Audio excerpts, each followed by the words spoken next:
YCP నేతలు ఇప్పుడిప్పుడే ఓటమి తాలూకు దిగ్భ్రాంతి నుంచి బయటికి వస్తున్నారు. కానీ జగన్ సహా వైసీపీ నేతలందరిదీ ఒకటే మాట: ప్రజలకు మేం చేసిన మంచి ఏమైపోయిందంటూ ఆవేదన వ్యక్తం చేస్తున్నారు. తాజాగా మాజీ మంత్రి రోజా కూడా స్పందించారు. చెడు చేసి ఓడిపోతే సిగ్గుపడాలని, కానీ తాము మంచి చేసి ఓడిపోయామని తెలిపారు. అందుకే గౌరవంగా తలెత్తుకు తిరుగుదామని, ప్రజల గొంతుకై ప్రతిధ్వనిద్దాం అని సహచర వైసీపీ నేతలకు ఆమె పిలుపునిచ్చారు. సార్వత్రిక ఎన్నికల్లో కౌంటింగ్ ముందు రోజు వరకు ఎంతో ధీమాగా ఉన్న వైసీపీ ఓట్ల లెక్కింపు మొదలైన గంటలోనే ఫలితాల సరళితో షాక్కు గురైంది. ఏపీలో మొత్తం అసెంబ్లీ స్థానాల సంఖ్య 175 కాగా వైసీపీకి ఈసారి 11 స్థానాలే లభించాయి. గత ఎన్నికల్లో 151 స్థానాలు గెలిచిన తమకు ఈసారి అంతకంటే ఎక్కువ సీట్లే వస్తాయని ధీమా వ్యక్తం చేసిన వైసీపీ నేతలు ఫలితాలు అందుకు పూర్తి భిన్నంగా రావడాన్ని జీర్ణించుకోలేకపోతున్నారు.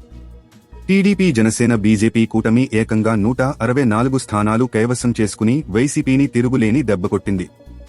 లోక్సభ ఎన్నికల్లోనూ టీడీపీ 16, బీజేపీ 3, జనసేన 2 స్థానాలు గెలుచుకోగా వైసీపీ 4 స్థానాలతో సరిపెట్టుకుంది. ఆ పార్టీకి గత ఎన్నికల్లో 22 లోక్సభ స్థానాలు వచ్చాయి. ఇక గత ప్రభుత్వంలో టూరిజం మంత్రిగా వ్యవహరించిన రోజా నగరి నియోజకవర్గంలో ఓటమి పాలయ్యారు. నగరిలో టీడీపీ అభ్యర్థి గాలి భానుప్రకాష్ చేతిలో రోజా 45,004 ఓట్ల తేడాతో చిత్తుగా ఓడిపోయారు.